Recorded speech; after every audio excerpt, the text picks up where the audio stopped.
Teacher bad touch good touch എന്നൊക്കെ പറഞ്ഞപ്പോൾ ഞാൻ ആദ്യം വിചാരിച്ചു ബാഡ് ടച്ച് എന്ന് വെച്ചാൽ ആരെങ്കിലും അടിക്കുന്നതൊക്കെ ആയിരിക്കും എന്ന്. നീ ടീച്ചർ പറഞ്ഞ് ശ്രദ്ധിച്ച നമ്മുടെ അനുവാദമില്ലാതെ ആരെങ്കിലും അറിയുന്നവരോ അറിയാത്തവരോ ബൗണ്ടറി ലെങ്ത് തൊടുന്നത് മാത്രമേ ബാഡ് ടച്ച്. അറിയുന്നവരും? അതെ, നമുക്ക് അൺസേഫ്റ്റി ഫീൽ ചെയ്താൽ.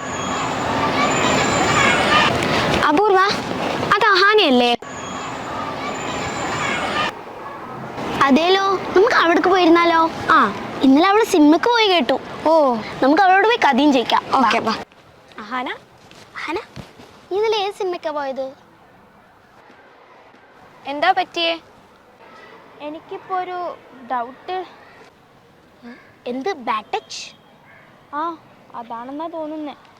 ഇന്നലെ സിനിമക്ക് പോയ ഇടക്ക് ആരെങ്കിലും നിന്നെ അങ്ങനെ തൊട്ടിനാ?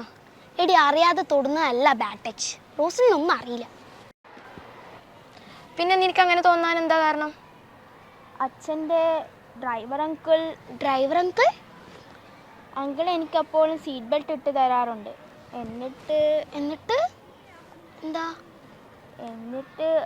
അങ്കിൾ എൻ്റെ ദേഹത്ത് തൊടാറുണ്ട്. അന്നേരം നിനക്ക് പറഞ്ഞുകൂടെ ഞാൻ ഇട്ടോളാന്ന്? ഞാൻ പറയാറുണ്ട്.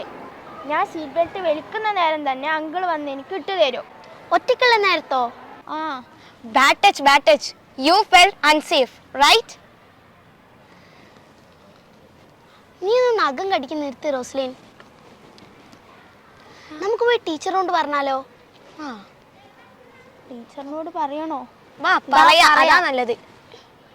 വാ.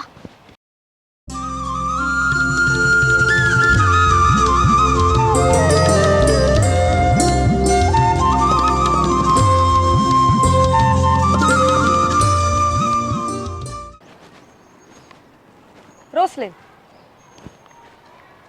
കഴിഞ്ഞു. ഇനി ഒന്നുകൂടിയേ ഉള്ളൂ. എക്സാം എങ്ങനെ ഉണ്ടായിരുന്നു? So tough. ഞാൻ പഠിച്ചത് പലതും വന്നില്ല. എനിക്കെളുപ്പമായിരുന്നു. അവൾക്ക് എന്താ പറ്റിയേ? ശരിയാണല്ലോ. വാ, നമുക്കൊന്ന് പോയി നോക്കിയിട്ട് വരാം. എന്ത് പറ്റി? എന്താ ഇവിടെ തനിച്ചിരിക്കുന്നത്? പറ. എന്താ വെച്ചാ പറ. എടാ പറയടോ, എന്തായാലും നമുക്ക് സഹായിക്കാൻ പറ്റൂ. എടാ കരയാതെ കാര്യം പറ. പേടിയാവുക. എടാ, ആരെങ്കിലും എന്തെങ്കിലും?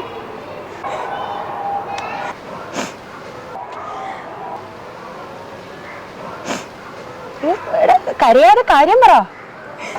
ഫൈനൽ എക്സാം ആലോചിച്ചിട്ട് തന്നെ എനിക്ക് പഠിച്ചെല്ലാം മറന്നു പോവുക. അത്രേ ഉള്ളൂ? ഞാൻ വിചാരിച്ചു. No, don't take it silly. എടാ, അവൾക്കും എക്സാം ബുദ്ധിമുട്ടായിരുന്നു. അതിന് നീ കരയുന്ന എന്തിനാ? എനിക്കറിയില്ലേ, അമ്മക്ക് ഞാനും മാത്രമേ ഉള്ളൂ. പഠിച്ചൊരു നിലയിലെത്തിയിട്ട് വേണം അമ്മയുടെ കഷ്ടപ്പാടെല്ലാം മാറ്റാൻ. എടാ അഹാന, നമുക്ക് ടൈമുണ്ട്. നീ ഇങ്ങനെ ഡെസ്പറേറ്റ് ആകാതെ. One exam is not going to decide your future. Don't worry. പഠിക്കുന്നെല്ലാം മറന്നു പോവാ. ജീവിതത്തിൽ എല്ലാവർക്കും പ്രശ്നങ്ങളുണ്ട്. നമ്മൾ തന്നെ കണ്ടില്ലേ, ഏഴാം ക്ലാസ്സിൽ നമ്മുടെ പ്രശ്നം ഗുഡ് ടച്ചും ബാഡ് ടച്ചും ആയിരുന്നു. ഇപ്പം ഭാവിയും ചുമതലകളും ആയി നമ്മളുടെ പ്രശ്നം. എടാ, ജീവിതം ഒരു കെട്ടുവീഴുന്ന ഇയർഫോൺ പോലെയാ. ഒരിടത്തും അഴിക്കുമ്പോൾ മറ്റേടത്തും മുറുകും. സൂക്ഷിച്ചഴിക്കണം. ഒരു കാര്യം ചെയ്യാം, നമുക്ക് കൗൺസിലറിനെ പോയി കാണാം. അതെ, ശരിയാ, എനക്കും ഒന്ന് കാണണം.